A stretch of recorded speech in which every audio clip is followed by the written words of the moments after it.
Good day mga ka-sports natin dyan. VVL on Tour 2025 Pool B. Update tayo ng kanilang standing. Kumustahin natin ang ating hinahanga ang team.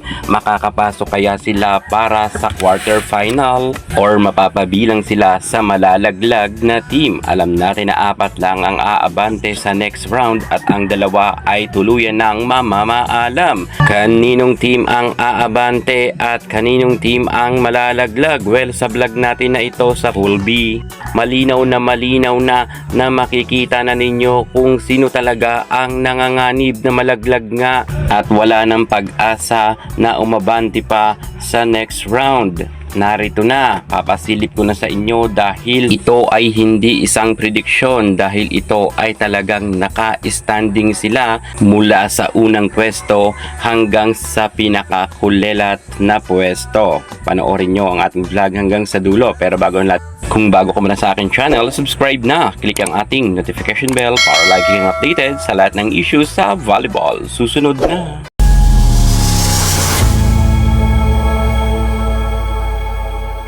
Pagdating sa Pool B sa VVL on Tour 2025 ay malinaw na kung sino ba ang aabante para nga sa next round. Uunahan ko na dyan ang mga bashers, baka sabihin na naman bias tayo. Hindi to bias mga ka-sports dahil ito ay batay nga sa kanilang naging performance ng kanilang pagkapanalo at ng kanilang pagkatalo. Kung kaya ang ating datos na nakuha ay saktong-sakto sa ating ipapasilip sa inyo. Dito makikita ninyo kung sino ang talagang wala ng pag-asa na umabante pa. Pero ang tatlong team dito ay 100% sure na pasok na sila para sa quarterfinals. Unahin na muna nga natin dito ang nasa number 1 standing na talagang nakakagulat to. Walang iba kundi ang team nga ng Signal HD Spikers.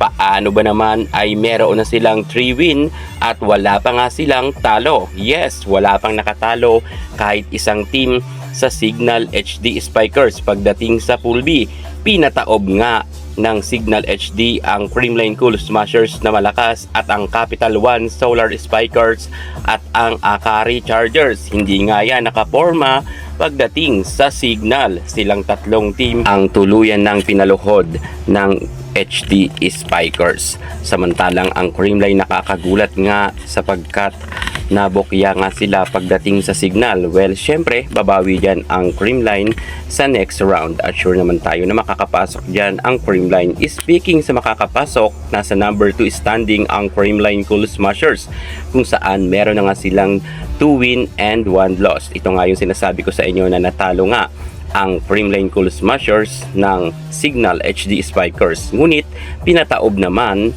ng Creamline ang dalawang team, ang Akari Chargers at ang Capital Solar Spikers, kung saan naging easy win nga ang pagkapanalo ng Creamline kontra sa Capital One dahil 3-0 nga ang naging laban nila noon. Samantalang ang Akari ay nakaisang set lamang pagdating sa Creamline.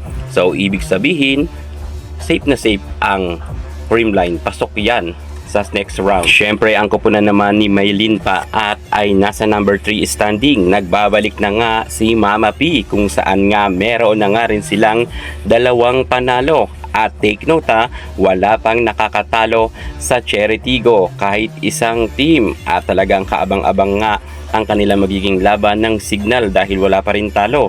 Pinataob lang naman ng kupunan nga ni Abby Maraño ang Akari Chargers at ang Capital One Solar Spikers. At sa mga nagtatanong dyan, 100% aabante nga sa next round ang Cheritigo dahil nasa mataas rin sila na standing. Samantalang ang Zeus Coffee ay nasa number 4 standing na meron naman silang isang talo at isang panalo.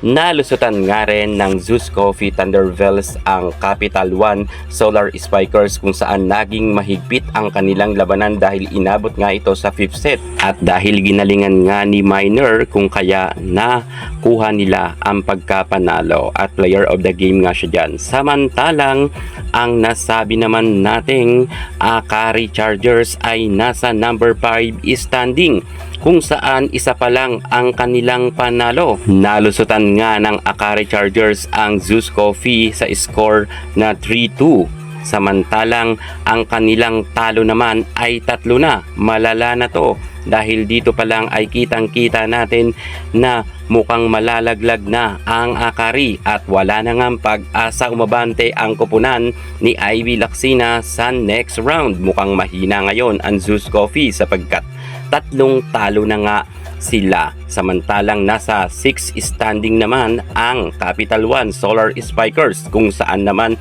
ito ang pinakamasakit dahil hindi pa nga nakapaglaro si Micaela Belen kaya't ang nangyari na olats nga sila pagdating sa PVL on Tour kung saan kahit isang panalo ay wala pa nga silang napagtagumpayan kung kaya bokya pa rin hanggang sa kasalukuyan. According nga kay Micaela Belen, nasayangan nga raw siya sapagkat may commitment pa siya sa Alas Pilipinas kung kaya hindi niya natulungan ang kanyang team. At kitang-kita naman natin na ang Zeus Coffee, Akari Chargers at Solar Spikers ay nasa mababang posisyon.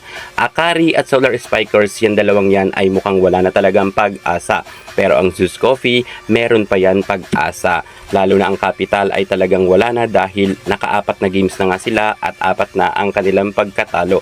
Gayon rin ang Akari, 3 na ang kanilang talo. So yan na nga mga ka-sports natin dyan. Kitang-kita na nga natin kung sino ang safe na team, ang Signal, Creamline at Cherry Tigo. Walang bias yan ha, inuulit ko sa mga bashers dyan. Talagang in ang Creamline pa rin. Yan muna ang pinaka-latest natin sa mundo ng volleyball. Thank you so much. God bless.